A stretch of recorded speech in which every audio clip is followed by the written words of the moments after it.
Have you ever wondered why processed foods are so hard to resist? Let's delve into the secret world of the food industry. Picture three elements that are universally loved: salt, sugar, and fat.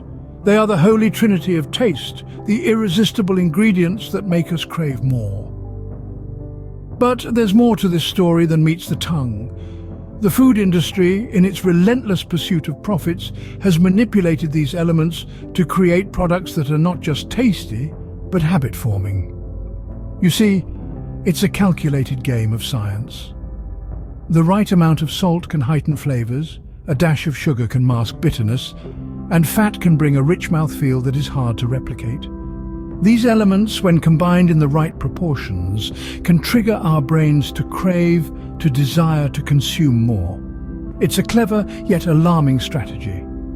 These are the hidden culprits, the trifecta of temptation: salt, sugar, and fat. As we delve deeper into the labyrinth of the processed food industry, a startling picture emerges. This is not just about selling food, it's about engineering a recipe that exploits our most primal instincts. Imagine a team of white-coated scientists in a bustling lab, toiling over the perfect blend of salt, sugar, and fat. Their objective? To hit the bliss point, a taste sensation that sends our brains into overdrive, signaling pleasure and demanding repetition. It's a symphony of flavor, carefully orchestrated to keep us coming back for more. But there's more to the story. The food giants don't just rely on the science of taste. They've mastered the art of marketing. They've learned to tap into our deepest cravings, exploiting them to sell more products. Think about the last time you were tempted by a mouth-watering advertisement. Chances are it was no accident. These strategies have a profound effect.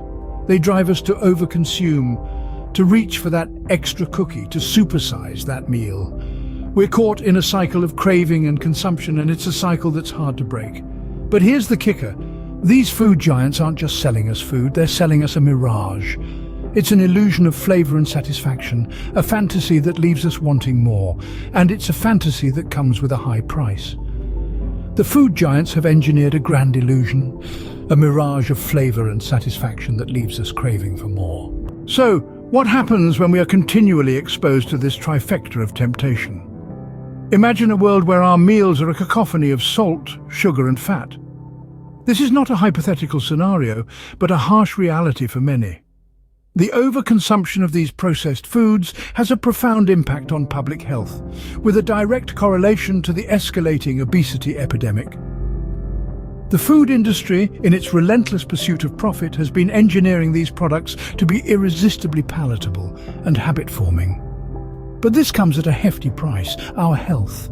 We've become entangled in a web of addictive elements where our cravings are not merely our own, but are crafted and manipulated by the cunning strategies of the food giants. The result is a society plagued by health issues, where the scales are tipped in favor of corporate profits over public well-being.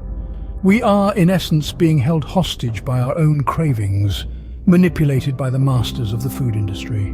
But what can be done in the face of such insidious manipulation, you might ask, as the veil is lifted, revealing the unsettling strategies of the processed food industry? The answer, as salt, sugar, fat echoes, lies in greater transparency, more robust regulation, and targeted consumer education. The book champions the need for transparency, a clear window into the workings of the food giants that seem to be shrouded in mystery.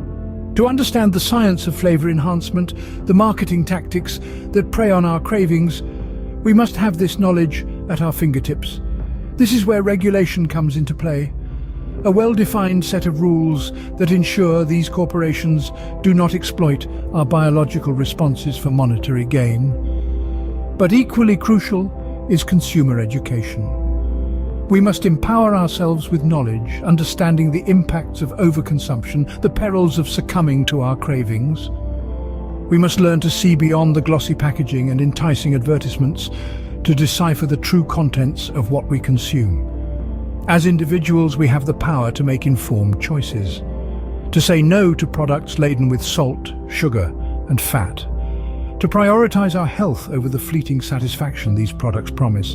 And it is this power that we must leverage to advocate for policies that put our well-being above corporate profits. In the battle between corporations and public health, the power to tip the scales lies with us, the consumers. For knowledge, after all, is the greatest weapon against manipulation.